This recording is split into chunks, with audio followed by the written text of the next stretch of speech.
Section 1. You will hear a telephone conversation between a woman who wants to attend a cookery class and an official at a tourist information centre. First, you have some time to look at questions 1 to 6.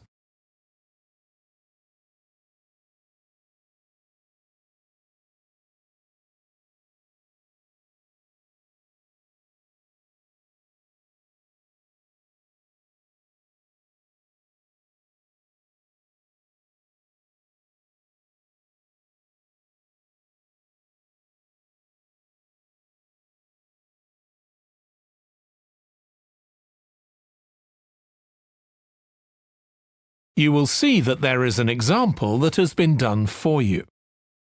On this occasion only, the conversation relating to this will be played first. Hello, Tourist Information Centre. Mike speaking. How can I help you? Oh, hi. I wanted to find out about cookery classes. I believe there are some one-day classes for tourists. Well, they're open to everyone, but tourists are always welcome. OK, let me give you some details of what's available. There are several classes. One very popular one is at the food studio. The first cooking class is at the food studio, so studio has been written in the space. Now we shall begin. You should answer the questions as you listen because you will not hear the recording a second time. Listen carefully and answer questions 1 to 6. Hello, Tourist Information Centre. Mike speaking. How can I help you? Oh, hi. I wanted to find out about cookery classes. I believe there are some one-day classes for tourists. Well, they're open to everyone, but tourists are always welcome. OK, let me give you some details of what's available. There are several classes. One very popular one is at the food studio. OK. They focus on seasonal products, and as well as teaching you how to cook them, they also show you how to choose them. Right, that sounds good. How big are the classes? I'm not sure exactly, but they'll be quite small. And could I get a private lesson there? I think so. Let me check. Yes, they do offer those. Though, in fact, most of the people who attend the classes find it's a nice way of getting to know one another. I suppose it must be, yes. And this company has a special deal for clients where they offer a discount of 20% if you return for a further class. OK, but you said there were several classes. That's right. Another one you might be interested in is Bond's Cookery School. They're quite new. They just opened 6 months ago, but I've heard good things about them. They concentrate on teaching you to prepare healthy food, and they have quite a lot of specialist staff. So is that food for people on a diet and things like that? I don't know if I'd be interested in that. Well, I don't think they particularly focus on low-calorie diets or weight loss. It's more to do with recipes that look at specific needs, like including ingredients that will help build up your bones and make them stronger, that sort of thing. I see. Well, I might be interested. I'm not sure. Do they have a website I could check? Yes, just key in the name of the school. It'll come up. And if you want to know more about them, every Thursday evening they have a lecture at the school. It's free, and you don't need to book or anything. Just turn up at 7:30. And that might give you an idea of whether you want to go to an actual class. Before you hear the rest of the conversation, you have some time to look at questions 7 to 10.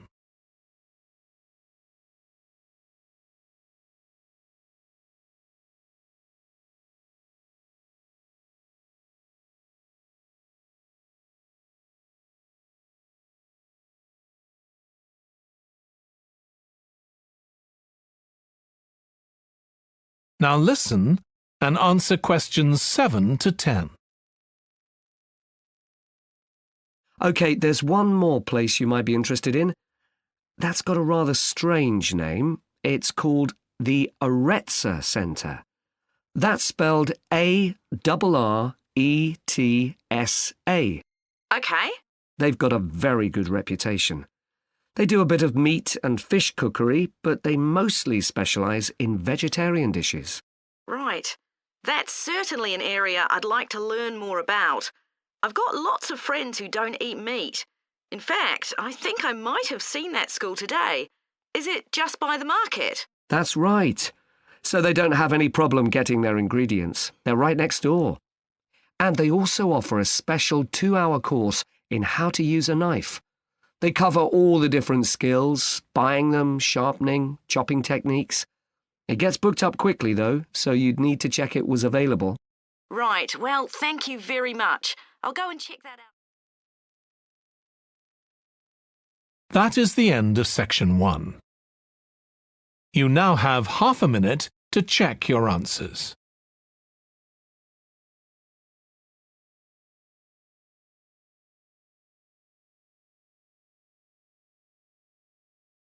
Section 2.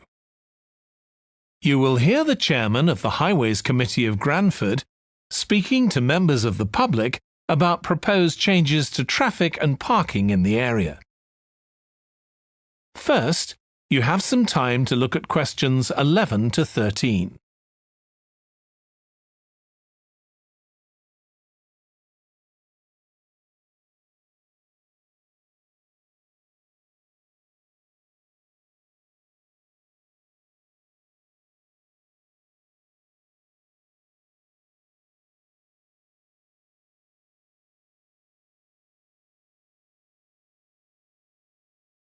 Now listen carefully and answer questions 11 to 13. Good evening, everyone. My name's Phil Sutton, and I'm chairman of the Highways Committee. We've called this meeting to inform members of the public about the new regulations for traffic and parking we're proposing for Granford. I'll start by summarising these changes before we open the meeting to questions. So, why do we need to make these changes to traffic systems in Granford? Well, we're very aware that traffic is becoming an increasing problem. It's been especially noticeable with the increase in heavy traffic while they've been building the new hospital. But it's the overall rise in the volume of traffic of all kinds that's concerning us. To date, there's not been any increase in traffic accidents, but that's not something we want to see happen, obviously. We recently carried out a survey of local residents, and their responses were interesting. People were very concerned about the lack of visibility on some roads due to cars parked along the sides of the roads. We'd expected complaints about the congestion near the school when parents are dropping off their children or picking them up. But this wasn't top of the list, and nor were noise and fumes from trucks and lorries, though they were mentioned by some people. We think these new traffic regulations would make a lot of difference, but we still have a long way to go. We've managed to keep our proposals within budget, so they can be covered by the council. But of course it's no good introducing new regulations if we don't have a way of making sure that everyone obeys them. And that's an area we're still working on with the help of representatives from the police force. Before you hear the rest of the talk, you have some time to look at questions 14 to 20.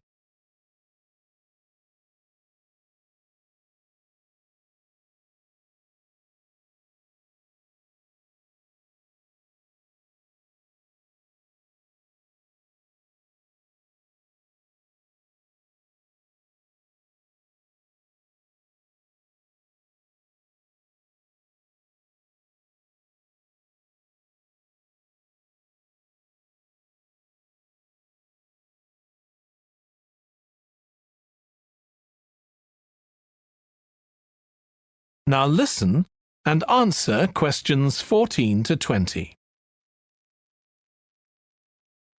OK, so this slide shows a map of the central area of Granford with the High Street in the middle and School Road on the right. Now, we already have a set of traffic lights in the High Street at the junction with Station Road, but we're planning to have another set at the other end at the school road junction to regulate the flow of traffic along the high street. We've decided we definitely need a pedestrian crossing. We considered putting this on School Road just outside the school, but in the end we decided that could lead to a lot of traffic congestion. So we decided to locate it on the high street, crossing the road in front of the supermarket. That's a very busy area, so it should help things there. We are proposing some changes to parking. At present, parking isn't allowed on the high street outside the library, but we're going to change that and allow parking there, but not at the other end of the high street near School Road. There'll be a new no parking sign on School Road just by the entrance to the school, forbidding parking for 25 metres. This should improve visibility for drivers and pedestrians, especially on the bend just to the north of the school. As far as disabled drivers are concerned, at present they have parking outside the supermarket, but lorries also use those spaces, so we've got 2 new disabled parking spaces on the side road up towards the bank. It's not ideal, but probably better than the present arrangement. We also plan to widen the pavement on School Road. We think we can manage to get an extra half metre on the bend just before you get to the school, on the same side of the road. Finally, we've introduced new restrictions on loading and unloading for the supermarket, so lorries will only be allowed to stop there before 8 a.m. That's the supermarket on School Road. We kept to the existing arrangements with the High Street supermarket. OK, so that's about it. Now, That is the end of section 2. You now have half a minute to check your answers.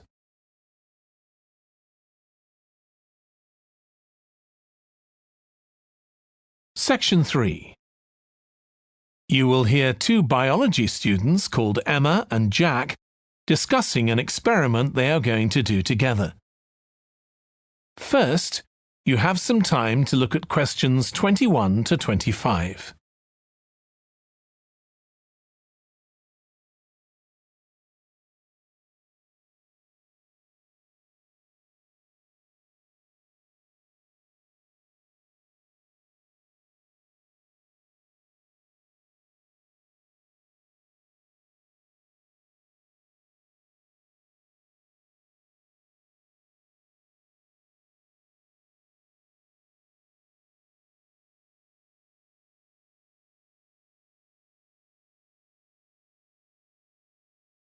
Now listen carefully and answer questions 21 to 25. We've got to choose a topic for our experiment, haven't we, Jack? Were you thinking of something to do with seeds? That's right. I thought we could look at seed germination, how a seed begins to grow. OK. Any particular reason? I know you're hoping to work in plant science eventually. Yeah, but practically everything we do is going to feed into that. No, there's an optional module on seed structure and function in the 3rd year that I might do. So I thought it might be useful for that. If I choose that option, I don't have to do a dissertation module. Good idea. Well, I thought for this experiment, we could look at the relationship between seed size and the way the seeds are planted. So we could plant different sized seeds in different ways and see which grow best. OK. We'd need to allow time for the seeds to come up. That should be fine if we start now. A lot of the other possible experiments need quite a bit longer. So that'd make it a good one to choose. And I don't suppose it'd need much equipment. We're not doing chemical analysis or anything. Though that's not really an issue. We've got plenty of equipment in the laboratory. Yeah, we need to have a word with the tutor if we're going to go ahead with it, though. I'm sure our aim's OK. It's not very ambitious, but the assignment's only 10% of our final mark, isn't it? but we need to be sure we're the only ones doing it. Yeah, it's only 5% actually, but it'd be a bit boring if everyone was doing it. Did you read that book on seed germination on our reading list? The one by Graves. I looked through it for my last experiment, though it wasn't all that relevant there. It would be for this experiment, though. I found it quite hard to follow. Lots about the theory, which I hadn't expected. Yes, I'd been hoping for something more practical. It does include references to the recent findings on genetically modified seeds, though. Yes, that was interesting.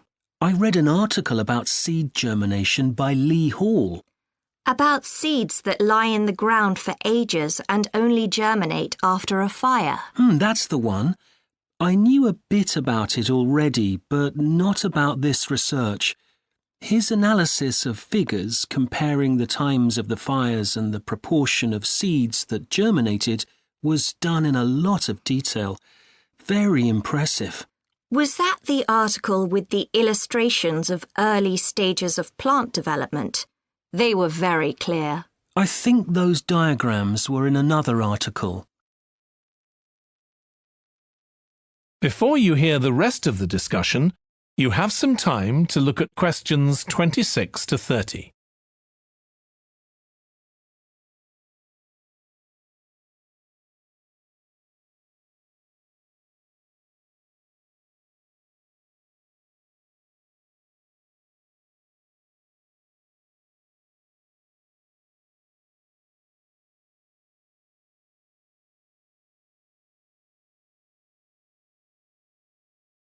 Now listen and answer questions 26 to 30. Anyway, shall we have a look at the procedure for our experiment? We'll need to get going with it quite soon. Right. So the first thing we have to do is find our seeds. I think vegetable seeds would be best, and obviously they mustn't all be the same size. So how many sorts do we need? About 4 different ones? I think that would be enough. There'll be quite a large number of seeds for each one. Then for each seed, we need to find out how much it weighs and also measure its dimensions. And we need to keep a careful record of all that. That'll be quite time-consuming. And we also need to decide how deep we're going to plant the seeds, right on the surface a few millimetres down or several centimetres. OK, so then we get planting. Do you think we can plant several seeds together in the same plant pot? No, I think we need a different one for each seed. Right. And we'll need to label them. We can use different coloured labels. Then we wait for the seeds to germinate. I reckon that'll be about 3 weeks, depending on what the weather's like. Then we see if our plants have come up and write down how tall they've grown. Then all we have to do is look at our numbers and see if there's any relation between them. That's right. So then we get... That is the end of section 3. You now have half a minute to check your answers.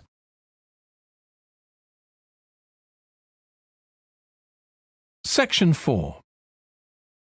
You will hear part of a lecture on an environmental studies course about recent research on how animals are adapting to urban environments.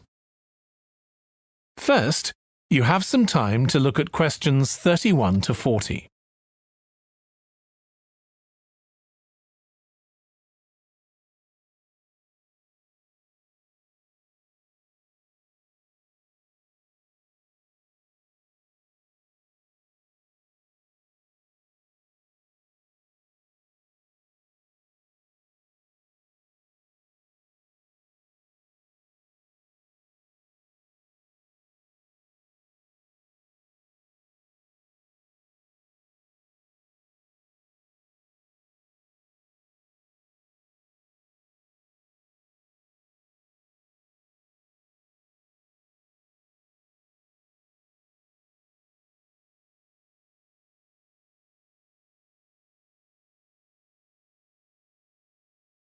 Now listen carefully and answer questions 31 to 40. Hi. Today we're going to be looking at animals in urban environments, and I'm going to be telling you about some research on how they're affected by these environments.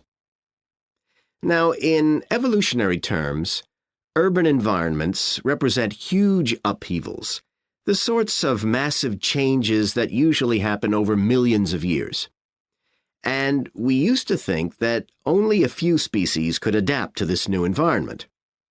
One species which is well known as being highly adaptable is the crow, and there have been various studies about how they manage to learn new skills. Another successful species is the pigeon, because they're able to perch on ledges on the walls of city buildings, just like they once perched on cliffs by the sea. But, in fact, we're now finding that these early immigrants were just the start of a more general movement of animals into cities, and of adaptation by these animals to city life. And one thing that researchers are finding especially interesting is the speed with which they're doing this. We're not talking about gradual evolution here. These animals are changing fast. Let me tell you about some of the studies that have been carried out in this area. So, in the University of Minnesota, a biologist called Emily Snellrud and her colleagues looked at specimens of urbanized small mammals such as mice and gophers that had been collected in Minnesota and that are now kept in museums there. And she looked at specimens that had been collected over the last 100 years, which is a very short time in evolutionary terms. And she found that during that time, these small mammals had experienced a jump in brain size when compared to rural mammals. Now, we can't be sure this means they're more intelligent, but since the sizes of other parts of the body didn't change, it does suggest that something cognitive was going on. And Snellrud thinks that this change might reflect the cognitive demands of adjusting to city life, having to look in different places to find food, for example, and coping with a whole new set of dangers. Then over in Germany, at the Max Planck Institute, there's another biologist called Katharina Miranda, who's done some experiments with blackbirds living in urban and rural areas, and she's been looking not at their anatomy, but at their behavior. So, as you might expect, she's found that the urban blackbirds tend to be quite bold. They're prepared to face up to a lot of threats that would frighten away their country counterparts. But there's one type of situation that does seem to frighten the urban blackbirds, and that's anything new, anything they haven't experienced before. And if you think about it, that's quite sensible for a bird living in the city.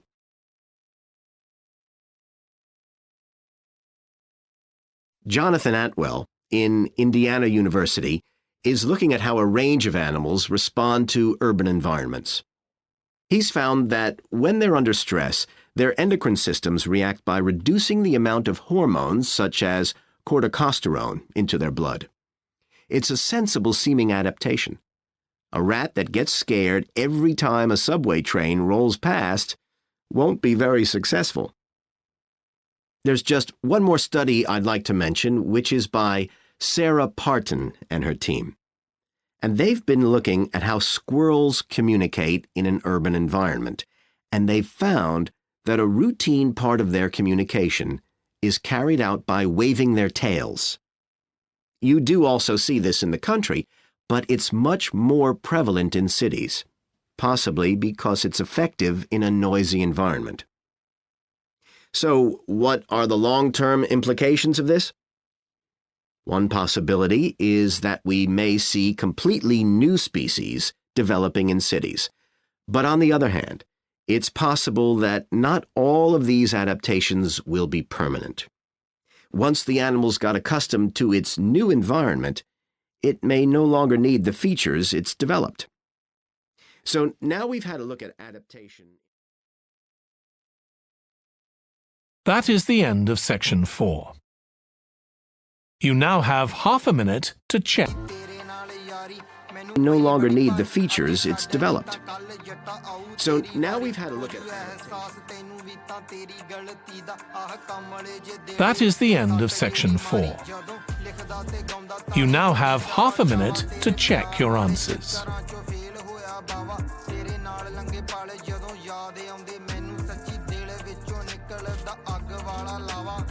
ਸੁਪਨੇ ਵੀ ਆਉਣ ਰਾਤੀ ਸੁੱਤੀ ਨੂੰ ਉਠਾਉਣ ਯਾਦਾਂ ਤੇਰੀਆਂ ਫੇ ਆ ਕੇ ਮੇਰੀ ਅੱਖਾਂ ਨੂੰ ਰਵਾਉਣ ਜੱਟੀ ਦਿਲ ਦੀ ਆ ਸਾਫ਼ ਨਾ ਹੀ ਮੰਗੇ ਇਨਸਾ ਜੇ ਤੂੰ